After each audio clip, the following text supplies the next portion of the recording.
গাড়ি চালানো বাদ দিয়ে আমরা ব্যক্তিগত লাইফে কি করছি এত কিছু তোমার দেখার দরকার নাই, বুঝছো? জি ম্যাডাম।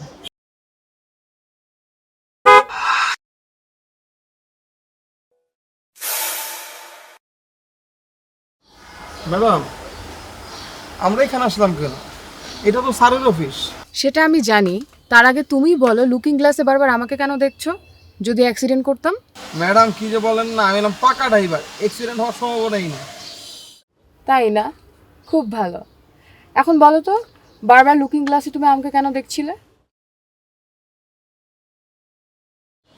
না মানে আসলে কি ম্যাডাম, স্যার পিছনে যখন বসে থাকে তখন মেডিকেল ফাইল নিয়ে ধিম ধরে বসে থাকে, ঠিক তেমন আপনি, তাই দেখছিলাম। হয়েছে, গাড়ি চালানো বাদ দিয়ে আমরা ব্যক্তিগত লাইফে কি করছি এত কিছু তোমার দেখার দরকার নাই, বুঝছো? জি ম্যাডাম।